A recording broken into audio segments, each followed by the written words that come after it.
পর্বকালীন সময়ে যখন সূর্যগ্রহণ হয়, চন্দ্রগ্রহণ হয়, তখন আমাদের দেশে কিছু প্রথা প্রচলিত আছে। বিষ্ণু ইসা ইসলামের একজন দাসী ছিল, তার নাম মারিয়াতু বিনতে শামাউন আল কিপ্তিয়া। খাদিজার গর্ভে বিষ্ণু ইসা ইসলামের সব সন্তানরা এসেছে, একটা সন্তান ছাড়া, সেটা তার নাম হচ্ছে ইব্রাহিম। বিষ্ণু ইসা ইসলামের সন্তান, ছেলে সন্তান ইব্রাহিম এসেছিল মারিয়ার গর্ভে। তো ইব্রাহিম খুব ছোট বয়সে ইন্তেকাল করেছিল এবং বিষ্ণুনবী খুব কষ্ট পেয়েছিল এই ছেলেটার ইন্তেকালে।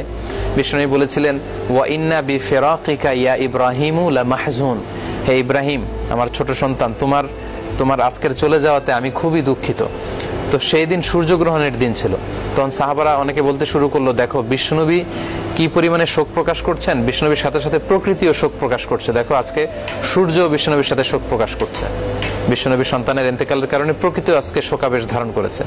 এই কথা শুনে বিষ্ণুনবী একটা সমাবেশ ডাকলেন এবং বললেন যে তোমরা কে কে এই কথাটি বলেছো, তোমরা আসলে ভুল বলেছো। কারণ চন্দ্র সূর্যের একটা ঘূর্ণয়মান প্রক্রিয়া আছে এবং সেটা আল্লাহর আদেশে ওই ঘূর্ণয়মান প্রক্রিয়াতেই চলবে।